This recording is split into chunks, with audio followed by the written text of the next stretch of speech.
আজ আমি পড়ছি শ্রী শ্রী রামকৃষ্ণ কথামৃত নবম পরিচ্ছেদ দক্ষিণেশ্বরে মারোয়ারি ভক্তগণ সঙ্গে শ্রীরামকৃষ্ণ। বৈকাল হইয়াছে, মাস্টার ও দু একটি ভক্ত বসিয়া আছেন। কতগুলি মারোয়ারি ভক্ত আসিয়া প্রণাম করিলেন। তাঁহারা কলিকাতায় ব্যবসা করেন। তাঁহারা ঠাকুরকে বলিতেছেন, আপনি আমাদের কিছু উপদেশ করুন। ঠাকুর হাসিতেছেন। শ্রীরামকৃষ্ণ মারোয়ারি ভক্তদের প্রতি, দেখো, আমি আর আমার এ দুটি অজ্ঞান। হে ঈশ্বর, তুমি কর্তা, আর তোমার এই সব, এর নাম জ্ঞান। আর আমার কেমন করে বলবে? বাগানের সরকার বলে আমার বাগান, কিন্তু যদি কোনো দোষ করে তখন মনিব তাড়িয়া দেয়। তখন এমন সাহস হয় না যে নিজের আমের সিন্দুকটা বাগান থেকে বের করে আনে। কাম ক্রোধ আদি যাবার নয়, ঈশ্বরের দিকে মোড় ফিরিয়ে দাও। কামনা লোভ করতে হয় তো ঈশ্বরকে পাবার কামনা করো, লোভ করো। বিচার করে তাদের তাড়িয়ে দাও। হাতি পরের কলাগাছ খেতে গেলে মাহুত অঙ্কুশ মারে। তোমরা তো ব্যবসা করো, ক্রমে ক্রমে উন্নতি করতে হয় জানো।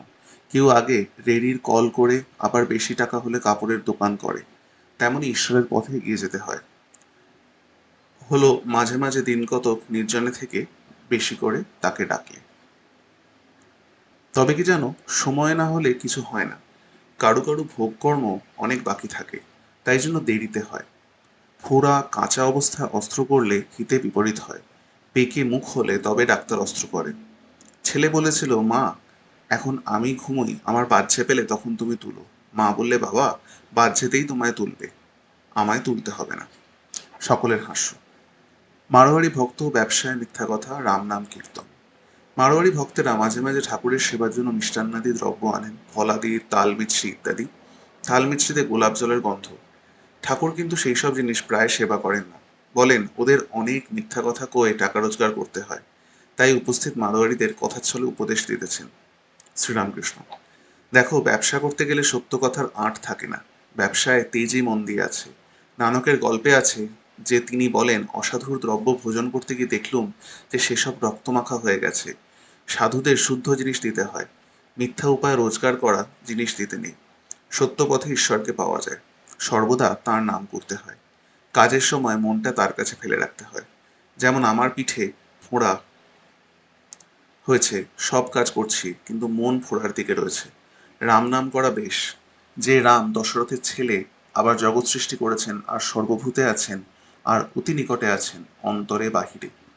ওহি রাম দশরথ কি বেটা, ওহি রাম ঘট ঘট মে লেটা, ওহি রাম জগৎ পসেরা, ওহি রাম সবসে নিয়ারা।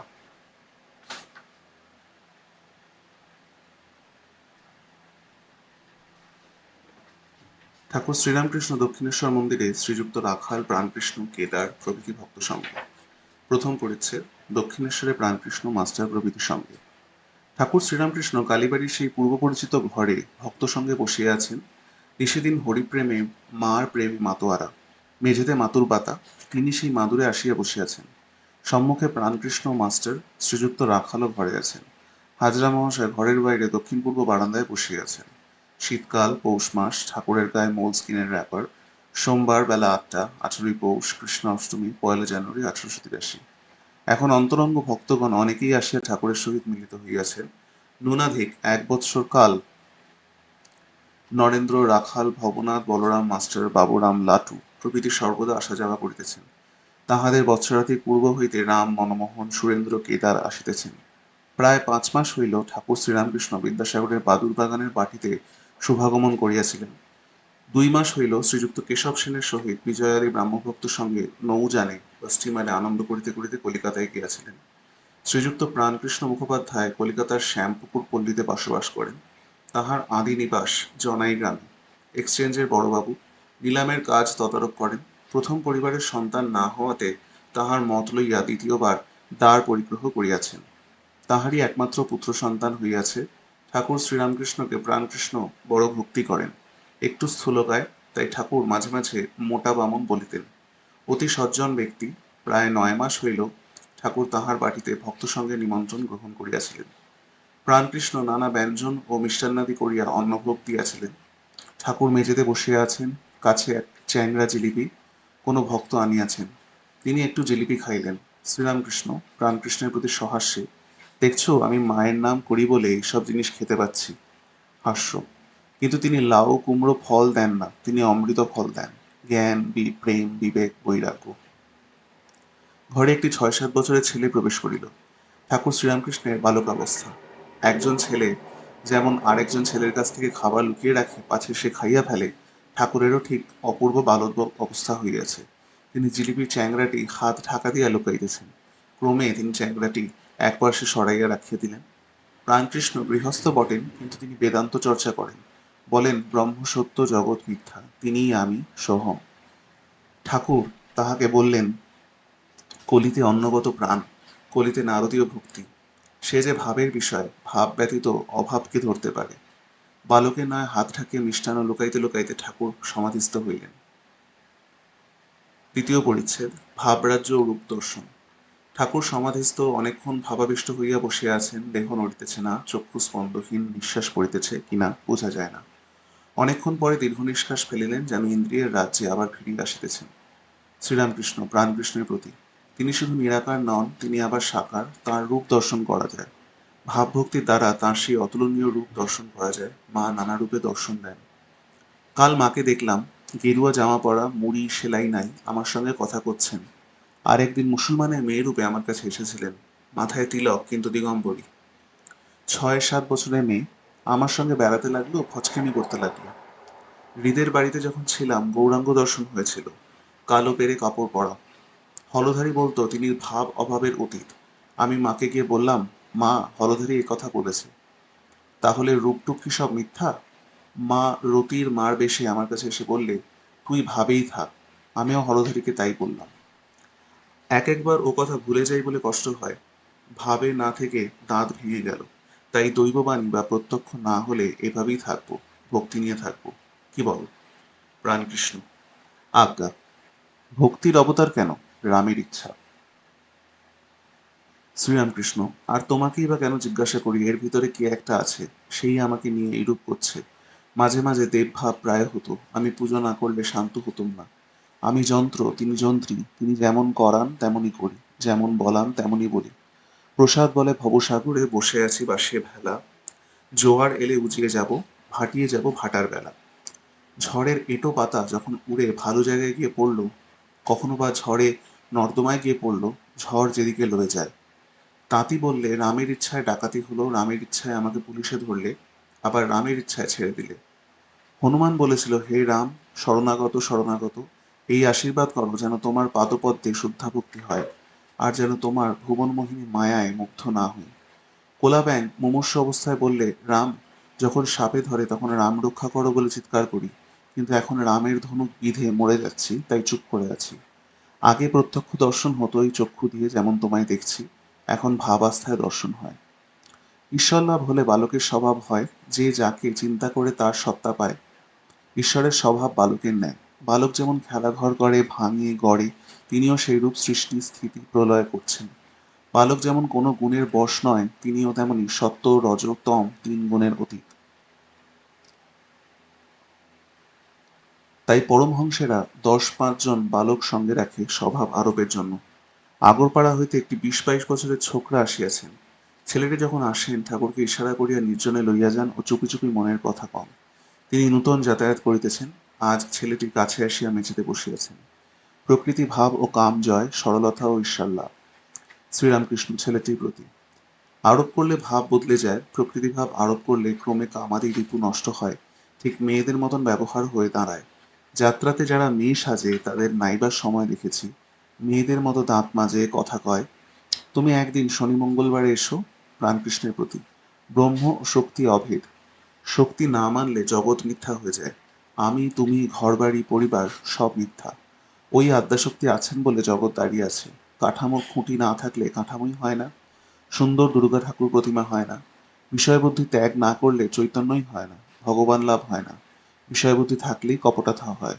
সরল না হলে তাকে পাওয়া যায় না। এইসি ভক্তি করো, ঘট ভিতর ছোর কপট চতুরাই। সেবাবন্দি আউর স্বাধীনতা, সহজে মিলি রঘুরাই। যারা বিষয়কর্ম করে, অফিসের কাজ কি ব্যবসা, তাদেরও সত্যেতে থাকা উচিত। সত্য কথা কলির তপস্যা। প্রাণকৃষ্ণ, অস্মিন ধর্মে মহিষী স্যাত সত্যবাদী জিতেন্দ্রিয়, পরোপকার নিরত নির্বিকার সদাশয়। মহানির্বাণ তন্ত্রে এরূপ আছে। শ্রীরামকৃষ্ণ: হ্যাঁ, ওইগুলি ধারণা করতে হয়। তৃতীয় পরিচ্ছেদ। ঠাকুর শ্রীরামকৃষ্ণের যশোদার ভাব ও সমাধি। ঠাকুর ছোট খাটটির উপর গিয়া নিজের আসনে উপবিষ্ট হইয়াছেন। সর্বদাই ভাবে পূর্ণ, ভাবচক্ষে রাখালকে দর্শন করিতেছেন। রাখালকে দেখিতে দেখিতে বাৎসল্য রসে আপ্লুত হইলেন, অঙ্গে পুলক হইতেছে। এই চক্ষে কি যশোদা গোপালকে দেখিতেন? দেখিতে দেখিতে আবার ঠাকুর সমাধিস্থ হইলেন। ঘরের মধ্যস্থ ভক্তরা অবাক ও নিস্তব্ধ হইয়া ঠাকুর শ্রীরামকৃষ্ণের এই অদ্ভুত ভাবাবস্থা দর্শন করিতেছেন। কিঞ্চিৎ প্রকৃতিস্থ হইয়া বলিতেছেন, রাখালকে দেখে উদ্দীপন কেন হয়? যত এগিয়ে যাবে ততই ঐশ্বর্যের ভাগ কম পড়ে যাবে। সাধকে প্রথম দর্শন হয় দশভুজা ঈশ্বরী মূর্তি, সে মূর্তিতে ঐশ্বর্যের বেশি প্রকাশ। তারপর দর্শন দ্বিভুজা, তখন 10 হাত নাই, অত অস্ত্রশস্ত্র নাই। তারপর গোপাল মূর্তি দর্শন, কোনো ঐশ্বর্য নাই, কেবল কচি ছেলের মূর্তি। এরও পরে আছে কেবল জ্যোতির দর্শন। সমাধির পর ঠিক ব্রহ্মজ্ঞানের অবস্থা, বিচার ও আসক্তি ত্যাগ। তাকে লাভ হলে, তাতে সমাধিস্থ হলে জ্ঞান বিচার আর থাকে না। জ্ঞান বিচার আর কতক্ষণ? যতক্ষণ অনেক বলে বোধ হয়, যতক্ষণ জীব জগৎ আমি তুমি এসব বোধ থাকে। যখন ঠিক ঠিক এক জ্ঞান হয় তখন চুপ হয়ে যায়, যেমন ত্রৈলঙ্গ স্বামী। ব্রাহ্মণ ভোজনের সময় দেখো নাই, প্রথমটা খুব হইচই, পেট ভরে আসছে, ততই হইচই কমে যাচ্ছে। যখন দধিমন্ডি পড়ল তখন কেবল সুপ সাপ, আর কোনো শব্দ নাই। তারপরেই নিদ্রা, সমাধি। তখন হইচই আর আদৌ নাই। মাস্টার ও প্রাণকৃষ্ণের প্রতি। অনেকে ব্রহ্মজ্ঞানের কথা কয়, কিন্তু নিচের জিনিস লয়ে থাকে। ঘরবাড়ি, টাকা, মান, হৃদয় সুখ। মনুমেন্টের নিচে যতক্ষণ থাকো ততক্ষণ গাড়ি ঘোড়া সাহেব নিম এইসব দেখা যায়। উপরে উঠলে কেবল আকাশ সমুদ্র ধুধু করছে। তখন বাড়ি ঘোড়া গাড়ি মানুষ এসব আর ভালো লাগে না, এসব পিঁপড়ের মতো দেখায়। ব্রহ্মজ্ঞান হলে সংসার আসক্তি, কামিনী কাঞ্চনে উৎসাহ সব চলে যায়, সব শান্তি হয়ে যায়। কাঠ পোড়বার সময় অনেক পরপর শব্দ আর আগুনের ঝাঁঝ। সব শেষ হয়ে গেলে ছাই পড়ল, তখন আর শব্দ থাকে না। আসক্তি গেলে উৎসাহ যায়, শেষে শান্তি। ঈশ্বরের যত নিকটে এগিয়ে যাবে ততই শান্তি, শান্তি শান্তি শান্তি প্রশান্তি। গঙ্গার যত নিকটে যাবে ততই শীতল বোধ হবে, স্নান করলে আরো শান্তি। তবে জীব জগৎ চতুর্বিংশতি তত্ত্ব এসব তিনি আছেন বলে সব আছে, তাকে বাদ দিলে কিছুই থাকে না। একের পিছে অনেক শূন্য দিলে সংখ্যাটি বেড়ে যায়, এককে পুঁছে ফেললে শূন্যের কোনো পদার্থ থাকে না। প্রাণকৃষ্ণকে কৃপা করিবার জন্য ঠাকুর কি এইবার নিজের অবস্থা সম্বন্ধে ইঙ্গিত করিতেছেন? ঠাকুর বলিতেছেন, ঠাকুরের অবস্থা ব্রহ্মজ্ঞানের পর ভক্তির আমি। ব্রহ্মজ্ঞানের পর সমাধির পর কেহ কেহ নেমে এসে বিদ্যার আমি ভক্তির আমি লয়ে থাকে। বাজার চুকে গেলে কেউ কেউ আপনার খুশি বাজারে থাকে, যেমন নারদাদি। তারা লোকশিক্ষার জন্য ভক্তির আমি লয়ে থাকেন। শঙ্করাচার্য লোকশিক্ষার জন্য বিদ্যার আমি রেখেছিলেন। একটুও আসক্তি থাকলে তাকে পাওয়া যায় না। সুতার ভিতর একটু আঁশ থাকলে সূচের ভিতর যাবে না। যিনি ঈশ্বর লাভ করেছেন তাঁর ক্রাম ক্রোধাদি নামমাত্র, যেমন পোড়া দড়ি, দড়ির আকার, কিন্তু ফুঁ দিলে উড়ে যায়। মন আসক্তিশূন্য হলেই তাকে দর্শন হয়। শুদ্ধ মনে যা উঠবে সে তাঁরই বাণী। শুদ্ধ মনও যা, শুদ্ধ বুদ্ধি তা, শুদ্ধ আত্মাও তা। কেননা তিনি তো বই, আর কেউ শুদ্ধ নয়। তাকে কিন্তু লাভ করলে ধর্মাধর্মের পার হওয়া যায়। এই বলিয়া ঠাকুর সেই দেব দুর্লভ কণ্ঠে রামপ্রসাদের গান ধরিলেন। আয় মন বেড়াতে যাবি, কালী কল্প তরুমূলে রে, চারি ফল কুড়ায় পাবি। প্রবৃত্তি নিবৃত্তি যায়া নিবৃত্তির সঙ্গে লবি, বিবেক নামে তার বেটারে, তত্ত্বকথা তাই শুধাবি। চতুর্থ পরিচ্ছেদ। ঠাকুর শ্রীরামকৃষ্ণের শ্রীরাধার ভাব। ঠাকুর দক্ষিণ পূর্ব বারান্দায় আসিয়া বসিয়াছেন। প্রাণকৃষ্ণাদি ভক্তগণও সঙ্গে সঙ্গে আসিয়াছেন। হাজরা মহাশয় বারান্দায় বসিয়া আছেন। ঠাকুর হাসিতে হাসিতে প্রাণকৃষ্ণকে বলিতেছেন, হাজরা একটি কম নয়। যদি এখানে বড় দরগা হয় তবে হাজরা ছোট দরগা। সকলের হাস্য। বারান্দার দরজায় নবকুমার আসিয়া দাঁড়াইয়াছেন। ভক্তদের দেখিয়াই চলিয়া গেলেন। ঠাকুর বলিতেছেন, অহংকারের মূর্তি। বেলা 9:30 হইয়াছে। প্রাণকৃষ্ণ প্রণাম করিয়া বিদায় গ্রহণ করিলেন। কলিকাতার বাটিতে ফিরিয়া যাইবেন। একজন বৈরাগী গোপীযন্ত্রে ঠাকুরের ঘরে গান করিতেছেন।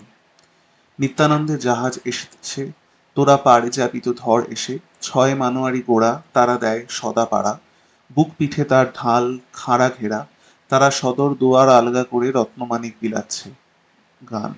এই বেলা নে ঘর ছেয়ে, এবারে বর্ষা ভারী, হও হুঁশিয়ারি, লাগো আদা জল খেয়ে। যখন আসবে শ্রবণা দেখতে দেবে না, বাঁশ বাখারি পচে যাবে, ঘর ছাওয়া হবে না। যেমন আসবে ঝটকা, উড়বে মটকা, মটকা যাবে ফাঁক হয়ে, তুমিও যাবে হাঁ হয়ে। গান। কার ভাবে নদে এসে কাঙাল বেশে হরি হয়ে বলছি হরি, কার ভাবে ধরেছ ভাব এমন স্বভাব, তাও তো কিছু বুঝতে নারি। ঠাকুর গান শুনিতেছেন, এমন সময় শ্রীযুক্ত কেদার চাটুর্যে আসিয়া প্রণাম করিলেন। তিনি আফিসের বেশ পরিয়াছেন, চাপকান, ঘড়ি, ঘড়ির চেইন, কিন্তু ঈশ্বরের কথা কইলেই তিনি চোখের জলে ভাসিয়া যান। অতি প্রেমিক লোক, অন্তরে কপির ভাব। কেদারকে দেখিয়া ঠাকুরের একেবারে শ্রীবৃন্দাবন লীলা উদ্দীপন হইয়া গেল। প্রেমে মাতোয়ারা হইয়া দণ্ডায়মান হলেন ও কেদারকে সম্বোধন করিয়া গান গাহিতেছেন। সখী সে বন কত দূর, যথা আমার শ্যাম সুন্দর, আর চলিতে যে নারী। শ্রীরাধার ভাবে গান গাইতে গাইতে ঠাকুর সমাধিস্থ, চিত্রার্পিতের ন্যায় দণ্ডায়মান, কেবল চক্ষের দুই কোণ দিয়া আনন্দাশ্রু পড়িতেছে। কেদার ভূমিষ্ঠ ঠাকুরের চরণ স্পর্শ করিয়া স্তব করিতেছেন। হৃদয় কমল মধ্যে নির্বিশংসং নিধন, হরিহর বিধিবেদং যোগীর বিধং ধ্যান নমগম, জনন মরণ ভীতি ভ্রংশী সচ্চিৎ স্বরূপম, সকল ভুবন বেজং ব্রহ্ম চৈতন্য মিলে। কিয়ৎক্ষণ পরে ঠাকুর শ্রীরামকৃষ্ণ প্রকৃতিস্থ হইতেছেন। কেদার নিজ বাটি হালিশহর হইতে কলিকাতায় কর্মস্থলে যাইবেন। পথে দক্ষিণেশ্বর কালী মন্দিরে ঠাকুর শ্রীরামকৃষ্ণকে দর্শন করিয়া যাইতেছেন। একটু বিশ্রাম করিয়া কেদার বিদায় গ্রহণ করিলেন। এইরূপে ভক্ত সঙ্গে কথা কহিতে কহিতে বেলা প্রায় দুপ্রহর হইল। শ্রীযুক্ত রামলাল ঠাকুরের জন্য থালা করিয়া মা কালীর প্রসাদ আনিয়া দিলেন। ঘরের মধ্যে ঠাকুর দক্ষিণাস্য হইয়া আসনে বসিলেন ও প্রসাদ পাইলেন। আহার বালকের ন্যায় একটু একটু সব মুখে দিলেন। আহারান্তে ঠাকুর ছোট খাটটিতে একটু বিশ্রাম করিতেছেন। কিয়ৎক্ষণ পরে মারোয়ারি ভক্তেরা আসিয়া উপস্থিত হইলেন। আজ এতটুকু।